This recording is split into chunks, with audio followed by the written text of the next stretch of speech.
تجارت میں مسلمان کو خسارہ۔ تو حضرات گرامی، آپ بڑی توجہ سے میری بات سنیے گا، کیونکہ مضمون ہے دین اصل حسین، تو میں اپنے مضمون کے ساتھ وفا کرنا چاہتا ہوں۔ قرآن پاک کے دروس کا جو سلسلہ ہے وہ وسیع ہوتا جا رہا ہے، تو آج عشاء کے بعد پھر ماہانہ درس قرآن غازی آباد میں نے دیا ہوا ہے، تو مختصر میں آپ حضرات کے سامنے چند باتیں رکھنا چاہتا ہوں۔ امام عالی مقام امام حسین رضی اللہ تعالی عنہ، آپ کی ذات کسی تعارف کی محتاج نہیں ہے، اور امام عالی مقام کے بارے میں کچھ بدبختوں نے تو کہہ دیا حسین اگر کربلا میں نہ جاتے تو کوئی حسین کو یاد نہ کرتا، اگر نام زندہ ہے تو کربلا میں شہید ہونے کی وجہ سے زندہ ہے۔ لیکن سید نصیر الدین نصیر نے کہا تھا زہرا کے لاڈلوں کو دعا دے تو کربلا، زہرا کے لاڈلوں کو دعا دے تو کربلا، اور تو کیا تھی اور وہ تجھے کیا کیا بنا چلے۔ آج اگر تیری مٹی کی تسبیحاں بنتی ہیں تو حسین کے ذکر کے صدقے بنتی ہیں۔ اگر آج تیری مٹی کو عزت کی نگاہ سے دیکھا جاتا ہے تو امام عالی مقام کے سجدوں کی وجہ سے حسین کے قدم تیرے اوپر لگے، تو امام عالی مقام امام حسین میدان کربلا میں کیوں آئے؟ دین کی خاطر۔ حسین نے دین کو بچانا تھا، اور سید نے یہ دین سے وعدہ کیا تھا کہ میں تجھے مٹنے نہیں دوں گا، مجھے اگر بچے دینے پڑے تو دے دوں گا، تجھے مٹنے نہیں دوں گا، مجھے اپنا سر بھی دینا پڑا تو دے دوں گا، تجھے مٹنے نہیں دوں گا، یزیدیت کی مرض سے میں تجھے مکمل سے یاب کروں گا۔ تو دین نے کہا حسین لجپال نانا کا لجپال نوازا ہے، اگر تو لجپال ہے تو میں بھی بڑا وفادار ہوں، اگر تو نے وعدہ کیا ہے تو میں بھی تیرے سے وعدہ کرتا ہوں حسین تو مجھے مٹنے نہ دینا، میں تجھے مرنے نہیں دوں گا، تیری لاش پہ گھوڑے دوڑے تھے، میں اعلان کر کے کہوں گا وَلَا تَقُولُوا لِمَن يُقْتَلُ فِي سَبِيلِ اللَّهِ أَمْوَاتٌ بَلْ أَحْيَاءٌ۔ انہیں مردہ نہ کہنا اس لیے کہ وہ زندہ ہے، اور ان کی زندگی کی گواہی اللہ دے رہا ہے۔ امام عالی مقام امام حسین کی محبت، آل بیت کی محبت، یہ دین کا حصہ ہے۔ لیکن یہاں ایک بات میں مختصر طور پہ عرض کرنا چاہتا ہوں کہ امام عالی مقام امام حسین کی محبت کی آڑ لے کے کچھ لوگ اصحاب پیغمبر پہ بکواسات کرتے ہیں، تو میں یہاں صرف ایک بات کہنا چاہتا ہوں کہ حضور کی ساری آل کی محبت ہو تو پھر بندے کو محبت آل بیت نصیب ہوتی ہے۔ اگر وہ ساری آل سے محبت نہیں کرتا اور کچھ کا نام لے اور کچھ کا نام نہ لے تو پھر وہ اسی طرح ذلیل و خوار ہوتا ہے۔ یہاں پہلے میں ایک بات عرض کرنا چاہتا ہوں، حضرت مولا علی شیر خدا رضی اللہ تعالیٰ عنہ آپ قسم اٹھا کے فرماتے تھے کہ عمر کو میں نے کہا تھا کہ نماز تراویح جماعت سے شروع کراؤ۔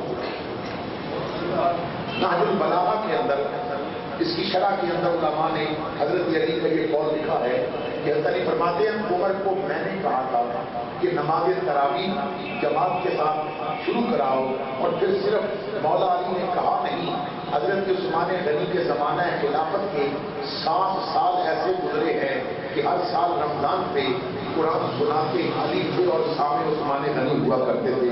حضرت مولا علی 7 سال قرآن کریم رمضان میں نماز تراویح کے اندر سناتے رہے ہیں، اور پھر حضرت مولا علی کا اپنا فرمان ہے کہ اگر قیامت والے دن اللہ مجھے یہ اختیار دے دے اے علی جنت کے محل میں رہے گا یا مسجد میں رہے گا، جنت کے محل میں رہے گا یا مسجد میں رہے گا، تو حضرت علی فرماتے ہیں سونے چاندی کی اینٹوں سے بنے ہوئے محل کو میں چھوڑ دوں گا اور مسجد میں رہنا پسند کروں گا، کیونکہ علی کا مسجد کے ساتھ تعلق ایسا ہے کثیرہ میسر نہ شد کی شہادت پکابہ ولادت و مسجد شہادت، جو پیدا بھی مسجد میں ہوا اور جو شہید بھی مسجد میں ہوا۔ اب نماز تراویح شروع کرائی بھی علی نے، مشورہ دیا بھی علی نے، 7 سال قرآن سنایا بھی علی نے، پیدا بھی مسجد میں ہوئے اور شہادت بھی مسجد میں ہوئی، اور کہا کہ قیامت کو اگر میری مرضی ہو تو میں مسجد میں رہنا پسند کروں گا۔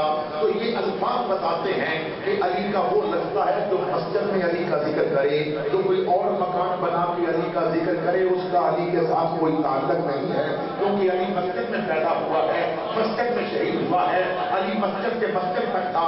اور پھر دوسری بات بڑی توجہ سے سنیے گا، جسے رمضان میں تراویح نہ ہو اسی علی کے ساتھ کیا تعلق علی کا تو وہ ہے جو علی کے اس طریقے پہ عمل کرتا ہے جو علی نے پڑھ کے بھی دکھائی اور جماعت کروا کے بھی دکھائی.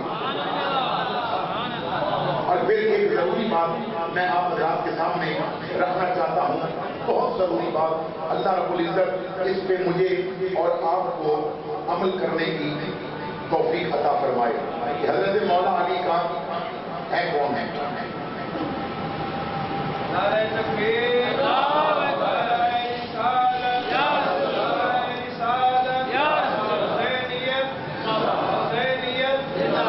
حضرت مولا علی کے 18 بیٹے تھے, 18 بیٹے اور 18 ہی بیٹیاں تھیں, اور ان میں سے ایک کا نام ابو بکر ہے, ایک کا عمر ہے, ایک کا عثمان ہے. لیکن بات مجھے کہتے ہیں آپ یہ نام بتاتے ہو ٹھیک ہے علی کی اولاد میں تھے, لیکن یہ اولاد فاطمہ میں تو نہیں تھے,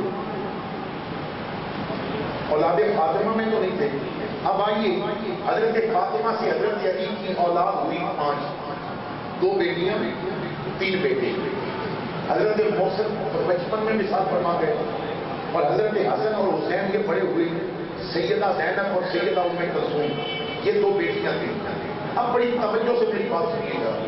حضرت امام حسن ان کی اولاد میں سے ایک کا نام ابو بکر ہے, ایک کا نام عمر ہے. حضرت امام حسن کی اولاد میں سے ایک کا نام ابو بکر ہے اور ایک کا نام عمر ہے, اور حضرت امام حسین کی اولاد میں سے ایک کا نام عمر ہے اور ایک کا نام ابو بکر ہے. پھر علی اکبر بھی ہے, علی اوسط بھی ہے, علی اصغر بھی ہے. پھر امام حسین کی اولاد کو آئیے, اب میں 12 اماموں کی طرف جاتا ہوں. امام حسین کی اولاد میں سے وہ جن سے آگے سلسلہ چلا وہ حضرت زین العابدین علی اوسط ہیں. علی اوسط کو اللہ تعالیٰ نے بیٹے عطا کیے 3 اور بیٹی تھی 1. ایک بیٹے کا نام رکھا محمد باقر, انہیں امام باقر کہتے ہیں. ایک کا نام رکھا عمر, ایک کا نام رکھا عثمان, بیٹی کا نام رکھا خدیجہ. پھر امام باقر کی اولاد کو دیکھتے ہیں, اللہ نے انہیں ایک بیٹی اور ایک بیٹا دیا. بیٹے کا نام رکھا جعفر صادق اور بیٹی کا نام رکھا خدیجہ. پھر امام جعفر صادق کو دیکھتے ہیں, امام جعفر صادق کو بیٹے ملے 2 اور بیٹی عطا کی گئی 1. ایک بیٹے کا نام رکھا موسیٰ کاظم, ایک کا نام رکھا عباس, بیٹی ایک تھی اس کا نام رکھا عائشہ. بیٹی ایک تھی اس کا نام رکھا عائشہ. پھر آگے چلیے, امام موسیٰ کاظم کو اللہ تعالیٰ نے بیٹی عطا کی 3 اور بیٹیاں بھی 2.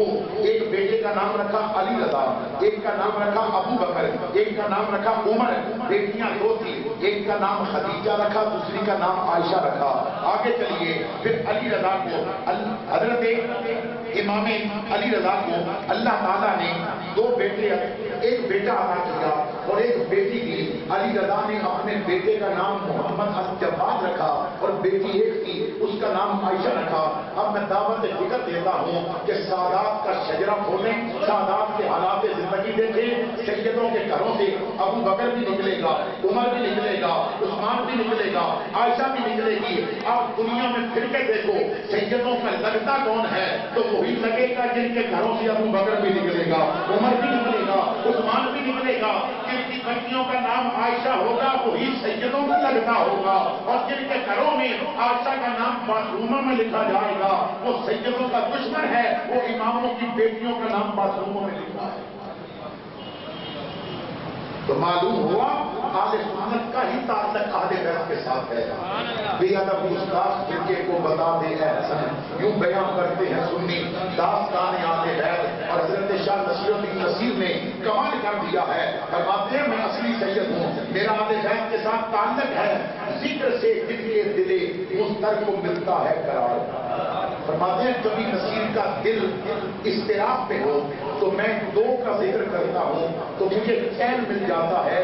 ذکر سے دل کے دلے مستر کو ملتا ہے قرار. ایک نام فاطمہ ہے, ایک نام عائشہ. میں کبھی مسترب ہوتا ہوں یا فاطمہ کا نام لیتا ہوں یا عائشہ کا نام لے لیتا ہوں تو ان 2 ناموں سے مجھے تسکین مل جاتی ہے. حضرت صاحبزادہ سید فیض الحسن شاہ آلو محال والے, آپ وہ عظیم خطیب تھے کہ جن پہ خطابت ناز کرتی تھی, وہ عظیم پیر تھے کہ جن پہ پیری ناز کرتی تھی. آپ خطاب کر رہے تھے, ایک استاد نے کہا اے شاہ جی یہ بتائیے سیدہ فاطمہ افضل ہے یا سیدہ عائشہ افضل ہے؟ سید مسکرایا، فرمایا میں وہ سید نہیں کہ جو اس طرح کی غلط باتیں کرو. سن میرا جواب کیا ہے. دونوں کی زندگی کے دو ادوار ہیں. ایک بیٹی کے روپ کا دور ہے، ایک بیوی کے روپ کا دور ہے. اگر بیٹی کے روپ میں دیکھیں تو عائشہ ابو بکر کی بیٹی ہے، فاطمہ رسول اللہ کی بیٹی ہے. امتی کی بیٹی کی کیا ضرورت کہ نبی کی بیٹی کا مقابلہ کر سکے؟ اب دور شروع ہوتا ہے بیوی کا. اب فاطمہ علی کی بیوی ہے، عائشہ رسول اللہ کی بیوی ہے. اس طرح امتی کی بیٹی نبی کی بیٹی کا مقابلہ نہیں کر سکتی، اسی طرح امتی کی بیوی نبی کی بیوی کا مقابلہ نہیں کر سکتی، کیونکہ نبی کی وہ بیوی ہے جس سے اللہ فرماتا ہے یا نساء نبی لستن کاحد من النساء. تو یہ آج سنت کی عقائد ہیں. اللہ اکبر کبیرہ. اسی خاتم آل نبی دے ہاں ساری جن تے جان حسین نے دل کے پتر بھرا سب راہ خدا کیتا تو احسان حسین نے. اسا سنیاں کو کدے نہیں بھولنا جڑا پڑھیا قرآن حسین نے. ممتاز کفن تے لکھ چھوڑو ساڈا دین ایمان حسین. یہاں محبت آل بیت کے حوالے سے میں ایک واقعہ کرنا چاہتا ہوں جسے حضرت امام محمد بن احمد ذہبی نے الکبائر کے اندر نقل کیا. اور یہ علماء جانتے ہیں حضرت علامہ مولانا محمد ایوب رضوی صاحب بیٹھے، علماء بیٹھے، آپ لحاظ سے مجھ سے بہتر ہیں کہ اسلامک تعلیم جو ہے، اسلامک اسٹڈی جو ہے وہ امام ذہبی کی لکھی ہوئی کتابوں کے بغیر مکمل نہیں ہوتی. چلو تعلیم کا امام ہے. الکبائر کے اندر آپ لکھتے ہیں کہ ایک سید صاحب ان کا وصال ہو گیا، بیوہ بیوی تھی اور 4 یتیم بچیاں پیچھے رہ گئی. تو مکان بھی اپنا نہیں تھا، گھر والوں نے نکال دیا انہیں کہ اب تمہارے پاس دینے کے لیے کچھ بھی نہیں، کھانے کے لیے کچھ نہیں تھا. کئی دروازوں پہ جا کے صدا لگائی لیکن کہیں سے بھی کچھ وصول نہ ہوا. آخر سید ذاتی نے سوچا کہ بغداد میں ایک امیر مسلمان رہتا ہے، چلو اس کے دروازے پہ جا کے بتاتی ہوں تو جس کا کلمہ پڑھتا ہے نا میں اس کی اولاد سے ہوں. آج ہمارے پاس سر ڈھانپنے کے لیے کمرہ بھی نہیں ہے، اگر ایک کمرہ مجھے دے دے تو مجھے خوراک کا انتظام نہ بھی کر دینا، میں لوگوں کے برتن دھو کے تو اپنی بچیوں کا پیٹ پالوں گی. وہ بچیوں کو لے کے بغداد میں آئی. ایک ویران حویلی تھی، اس نے بچیوں کو ٹھہرایا اور خود امیر مسلمان کے دروازے پہ آئی، دستک دی. وہ باہر نکلا. خاتون تم کون ہو؟ کہا میں مسلمان بھی ہوں اور سید زادی بھی ہوں. آج حالات نے ایک سید زادی کو تمہارے دروازے پہ لا کے کھڑا کر دیا. بچیاں ویرانے میں بیٹھی ہیں اور سر چھپانے کے لیے جگہ بھی نہیں، بھوک بھی ان کو لگی ہے. میرے ساتھ اس تعاون کر. جب کبھی دولت کا نشہ چڑھتا ہے نا تو بڑا برا ہوتا ہے. جب دولت کا نشہ چڑھے تو کلمہ نبی کا پڑھ کے پھر ممتاز قادری کو پھانسی بھی لگا دیا جاتا ہے. جب کبھی دولت کا نشہ چڑھے تو انگریزوں کے وہ ٹکڑے جو ان کے کتوں سے بچے ہوتے ہیں وہ کھا کے بندہ ختم نبوت کے ساتھ غداری بھی کرنے لگ جاتا ہے. اس نے کہا ہے خاتون تیرے پاس کوئی سید ہونے کا سرٹیفکیٹ ہے، کوئی سند ہے تیرے پاس؟ رو کے